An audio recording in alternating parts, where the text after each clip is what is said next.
Bienvenue à cette exploration approfondie. Aujourd'hui, on se penche sur une image particulièrement forte, issue des textes qu'on a sous les yeux, celle de Jésus-Christ élevé, assis à la droite de Dieu. Oui, c'est ça.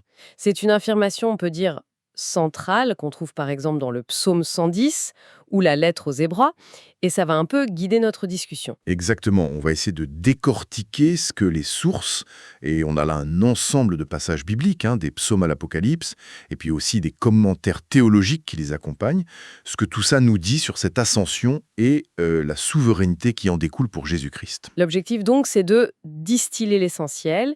Quel est le statut de Jésus après sa résurrection, d'après ses écrits? Comment il décrive sa relation unique au Père, son rôle d'héritier, de médiateur? Et puis, les conséquences pour la création, pour l'humanité. Tout à fait. Et tout ça en se basant vraiment strictement sur les documents fournis. Bon, allons-y, plongeons dans ces idées. Alors, commençons peut-être par cette exaltation. Ce qui est frappant d'emblée, c'est le contraste que souligne la lettre aux Philippiens. Le texte rappelle d'abord l'humiliation volontaire de Jésus, son obéissance jusqu'à la mort sur la croix, Oui, c'est très fort ça. très fort. Mm. Et juste après, le texte affirme que c'est précisément pour cela que Dieu l'a souverainement élevé. Philippiens 2, les versets 8 et 9 y sont vraiment indissociables. C'est ça. Et cette élévation, elle n'est pas vague. Plusieurs textes, bon, la lettre aux Hébreux, on l'a dit, le psaume 110, utilisent cette image très précise. Assis à la droite de la majesté divine. C'est vraiment la place de l'autorité suprême. Oui, une autorité qui est présentée comme absolue, universelle. Dans l'évangile de Matthieu, c'est Jésus ressuscité lui-même qui déclare « Tout pouvoir m'a été donné dans le ciel et sur la terre. Tout pouvoir. Tout pouvoir. » Et d'autres passages chez Matthieu encore où Jean insiste « Le Père a tout remis entre ses mains ». Il n'y a pas, un partage de pouvoir ici, mais vraiment une délégation totale d'autorité au Fils, selon ses écrits en tout cas. Et cette nouvelle position, elle s'accompagne de titres, des titres qui ne sont pas juste honorifiques, n'est-ce pas? Ils décrivent sa fonction. Exactement. Les actes des apôtres, par exemple, ils affirment que Dieu a fait Seigneur, Kyrios en grec, c'est le terme pour la souveraineté divine, et Christ, le Messie attendu, ce Jésus qui avait été crucifié. C'est assez radical comme affirmation. Ah oui, c'est très fort.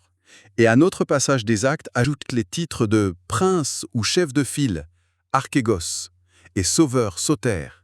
Donc, comme vous disiez, ce ne sont pas que des étiquettes. Ça décrit ce qu'il fait maintenant en vertu de son exaltation. Une dimension fonctionnelle, donc. Tout à fait. Très forte.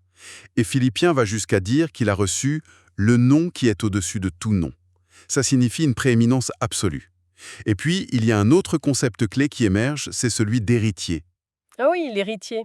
La lettre aux Hébreux le désigne comme héritier de toute chose. Ça fait penser à la parabole des vignerons dans Matthieu 21. Les métayers reconnaissent le fils, l'héritier. Mais leur réaction, c'est de vouloir le tuer pour prendre l'héritage.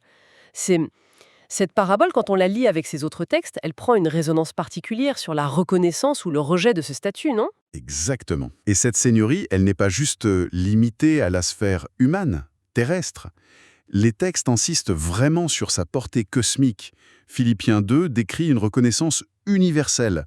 Tout genou fléchi dans les cieux, sur la terre et sous la terre, et toute langue confesse sa seigneurie. C'est énorme. Et l'Apocalypse pousse ça encore plus loin, avec ces scènes grandioses, on peut dire. L'image de l'agneau, immolé, mais vivant, sur le trône, c'est central. Oui, absolument central. Il est proclamé digne par des myriades d'anges, par toutes les créatures, digne de recevoir puissance, richesse, sagesse, force, honneur, gloire, louange. La liste est longue. Et même le salut. Le salut lui-même est attribué conjointement à notre Dieu qui est assis sur le trône et à l'agneau. Cette coprésence sur le trône. Oui, Le trône de Dieu et de l'agneau, comme le dit l'Apocalypse à la fin. C'est une affirmation théologique extrêmement forte sur le statut divin de Jésus dans ses écrits. oui, l'agneau qui devient même le berger de l'humanité sauvée. C'est une image d'autorité partagée, ou plutôt d'autorité divine exercée par l'agneau exalté. Voilà. C'est vertigineux. Mais alors, les commentaires théologiques fournissent soulèvent une question fondamentale. Pourquoi cette nécessité de passer par l'incarnation, de devenir un homme? Si le Fils était déjà divin, pourquoi cette étape était indispensable pour que Dieu soit connu des créatures? Alors ça, c'est une réflexion théologique profonde qui est présente dans nos sources. Elle part d'un constat simple, en fait. Les créatures sont intrinsèquement limitées. Elles existent dans le temps, dans l'espace, qui sont eux-mêmes des créations. D'accord. Donc, comment pourrait-elle percevoir, saisir directement le Dieu infini, éternel, qui transcende tout ça et qui pourtant les maintient en existence? Il y a une sorte d'incompatibilité fondamentale de nature, si vous voulez. Et s'ajoute à ça, d'après ces textes, la question du péché. Dieu y est présenté comme saint, il ne peut pas tolérer le péché en sa présence directe. Donc une créature pécheresse ou même juste susceptible de péché ne pourrait pas voir Dieu et vivre. Dieu reste donc caché, voilé. C'est ça. Nécessairement voilé. L'interaction pouvait se faire par des moyens indirects, sa loi, son nom, des manifestations partielles. Bon, mais ça ne permettait pas une connaissance directe, intime. Or, l'argument théologique qui est développé ici, c'est que pour que le projet de Dieu pour ses créatures, des créatures dotées de libre arbitre, puisse aboutir, Ce qui implique qu'elle puisse choisir. choisir de connaître et d'aimer Dieu, voilà, eh bien, il fallait un pont. Et ce pont, la solution divine proposée dans ces textes, c'est l'impensable en fait. Que la deuxième personne de la Trinité, le Fils éternel, accepte volontairement de se dépouiller, de se limiter en entrant dans le cadre de la création, en devenant l'homme Jésus. C'est un point absolument central dans la logique de ces écrits. Précisément, en Jésus, l'humanité peut désormais, selon cette perspective, voir, entendre, toucher Dieu d'une manière qui était impossible avant. Il devient le médiateur parfait parce qu'il est à la fois pleinement Dieu et pleinement homme. C'est un peu ce que semble dire Matthieu 11, 27. Personne ne connaît le Père si ce n'est le Fils et celui à qui le Fils veut le révéler. La connaissance authentique, la connaissance salvatrice du Père, passe nécessairement par la révélation que le Fils incarné en fait. C'est ça l'idée. Et cette incarnation, elle trouve son point culminant et peut-être son point le plus paradoxal dans la croix et la résurrection. Les textes parlent de Jésus comme du dernier Adam. Comment la croix et la résurrection s'insèrent là-dedans, dans cette nécessité de révélation et d'exaltation? Alors, la croix est présentée comme l'acte ultime d'obéissance du Fils au Père, jusqu'à la mort, comme dit Philippiens. Mais ce n'est pas seulement une preuve d'obéissance. C'est l'acte par lequel, selon la théologie de ses sources, il devient le médiateur efficace, celui qui affronte le problème du péché qui séparait Dieu et les créatures. D'accord. Et la réflexion théologique note même l'ironie tragique. Satan, en poussant à la mort de l'héritier, comme dans la parabole, on en parlait, pense contrecarrer Dieu, mais participe, sans le vouloir, à l'accomplissement du plan divin, ce qui, bien sûr, ne diminue en rien sa culpabilité. Donc la croix n'est pas vue comme une défaite, une tragédie qu'il faut surmonter, mais vraiment comme l'élément central nécessaire pour manifester à la fois la justice de Dieu face au péché et son amour ultime pour ses créatures. C'est cette manifestation qui permettrait ensuite aux créatures de choisir des médiums autour. C'est exactement la perspective développée. La croix, c'est le lieu où l'amour et la justice de Dieu sont révélés de la manière la plus intense, la plus visible pour la création. Et la résurrection qui suit, eh bien, elle est présentée comme la validation divine. C'est la preuve publique irréfutable que Jésus a bien accompli parfaitement la volonté du Père, qu'il a vaincu la mort, vaincu le péché. C'est la confirmation éclatante de tous ces titres dont on parlait, Seigneur, Christ, Sauveur, Roi, Héritier. Sa résurrection et son exaltation sont inséparables en fait. Tout à fait. L'une découle de l'autre et la confirme. Ce qui nous ramène à l'autorité. La résurrection, elle ne fait pas que prouver qu'il est vivant. Elle prouve, selon ces textes, sa légitimité à régner et à juger. Elle le démontre digne, comme dit l'Apocalypse. Oui, c'est la conséquence logique. Sa victoire sur la mort valide tout son parcours d'obéissance parfaite. Il est donc légitime qu'il reçoive l'autorité suprême, tout pouvoir m'a été donné. Il devient la norme, le critère par lequel tout sera jugé. Sa résurrection, c'est comme le sceau divin sur sa personne et sur son œuvre. Alors, quel est son rôle maintenant entre cette exaltation et la fin des temps décrite dans les sources? Le terme de médiateur revient souvent. En effet, il est présenté comme l'unique médiateur entre Dieu et les créatures. La paix avec Dieu est annoncée par lui, c'est ce que disent les actes. Et la lettre aux Hébreux le décrit de manière très vivante. Il n'est pas entré dans un sanctuaire fait de main d'homme, mais dans le ciel même, afin de comparaître maintenant pour nous devant la face de Dieu. Il continue d'intercéder. C'est un rôle actif. Mais cette médiation, le salut qu'elle offre, est-ce que c'est automatique pour tout le monde? Le passage de Jean 3, verset 36, il semble introduire une conditionnalité très forte. C'est un point absolument crucial et qui peut sembler tendu, oui. Jean 3,36 est très direct. Celui qui croit ou met sa confiance, obéit. Le verbe grec a ce double sens, au Fils, à la vie éternelle. Celui qui refuse de croire ou désobéit au Fils ne verra pas la vie, mais la colère de Dieu demeure sur lui. Donc, la réception de la vie éternelle est clairement liée à la réponse de l'individu face au Fils. Ce n'est pas un acquis universel. Non, c'est quelque chose qui doit être reçu, accueilli par la foi et l'obéissance. Comment ça s'articule avec l'idée de grâce, qui est aussi très présente dans les réflexions théologiques qu'on a? Si connaître et aimer Dieu est un don gratuit, comment comprendre cette exigence d'obéissance? C'est là que les textes maintiennent les deux aspects. La possibilité même de connaître et d'aimer Dieu, c'est un pur don de grâce. C'est rendu possible par l'incarnation, la mort, la résurrection du Fils.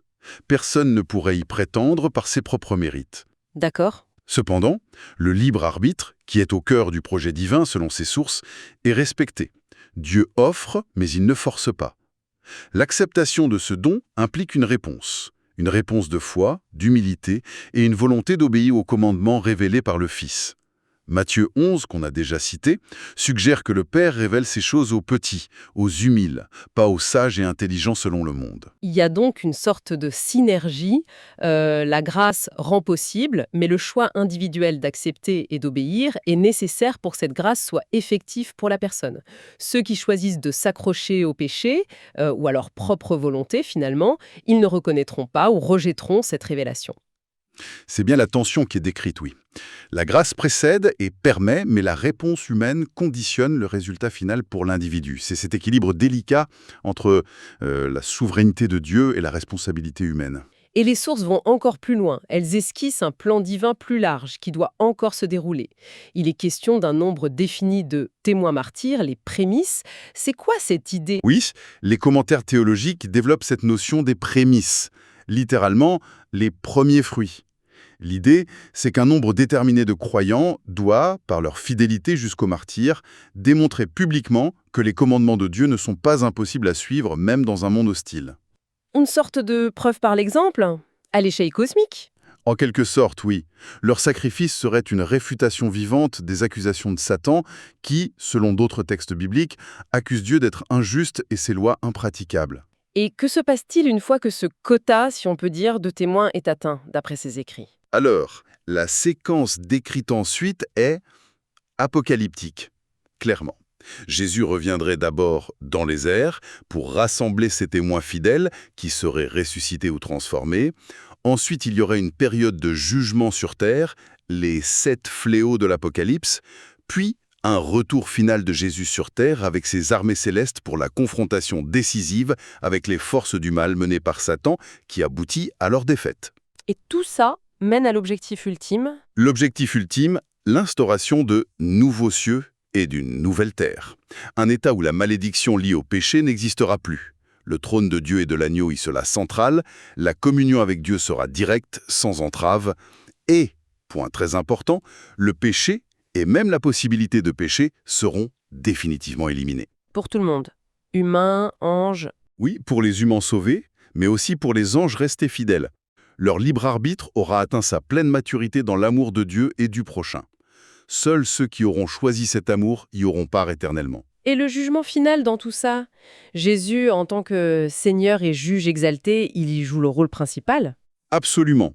Il est le critère. L'obéissance à ses commandements d'amour envers Dieu et le prochain, c'est ça la norme. Ceux qui, par leur choix, leurs actions, se sont montrés rebelles à cette norme, sont décrits comme inutiles ou mauvais serviteurs. Ils sont destinés à être séparés de la présence de Dieu, ce qui est symbolisé par le feu. Le jugement ne fait que ratifier les choix faits durant la vie terrestre. Les sources se terminent sur une note un peu plus spéculative, une idée de restitution finale. De quoi s'agit-il? Oui, c'est présenté explicitement comme une réflexion théologique, une extrapolation. L'idée avancée, c'est qu'une fois la création entièrement restaurée, le péché éliminé, toute autorité rebelle soumise, le Fils pourrait alors remettre cette création parfaite au Père. Remettre la création au Père. Voilà. Et à ce stade, ayant accompli sa mission en tant que fils incarné et obéissant, il pourrait potentiellement retrouver son état d'égalité fonctionnelle d'avant l'incarnation. L'argument derrière, c'est que son humilité, son obéissance n'étaient significatives que parce qu'il était originellement égal au Père. L'obéissance d'un inférieur, ce n'est que du devoir. Mais l'obéissance volontaire d'un égal, c'est un acte d'amour et d'humilité suprême. C'est ça l'idée explorée. C'est une perspective théologique complexe pour terminer. Bon, en résumé, si on essaye de synthétiser, les textes qu'on a explorés dressent un portrait cohérent même s'il est dense. Jésus n'y est pas juste une figure du passé. Il est le Seigneur actuellement exalté à la droite de Dieu, l'héritier, le maître de l'univers. Sa mort et sa résurrection sont présentés comme l'événement pivot qui valide son autorité et rend possible le plan de Dieu pour la création. Effectivement. Et son incarnation est absolument cruciale. C'est le moyen choisi par Dieu, d'après ses sources, pour se révéler de manière accessible aux créatures limitées, pécheresses, et pour les réconcilier avec lui. La croix, loin d'être un échec, est décrite comme la plus haute manifestation de la gloire de Dieu. Un mélange indissociable de justice et d'amour, rendu visible, compréhensible, et c'est cet acte qui, dans cette perspective, ouvre la possibilité pour les créatures d'aimer Dieu en connaissance de cause. Ce qui nous laisse peut-être avec une question finale, une tension assez palpable qui émane de ces écrits. D'un côté, ils insistent sur la grâce, le don gratuit de la possibilité du salut par le Fils, et de l'autre, ils soulignent très fortement que la vie éternelle dépend de la foi et de l'obéissance active à ce même Fils. Comment cette grâce offerte interagit-elle avec le poids du choix individuel, le choix d'accepter ou de rejeter non seulement le don, mais aussi l'obéissance que ce don semble impliquer? C'est une réflexion profonde à poursuivre, je crois, nourrie par la richesse des textes qu'on a parcourus aujourd'hui.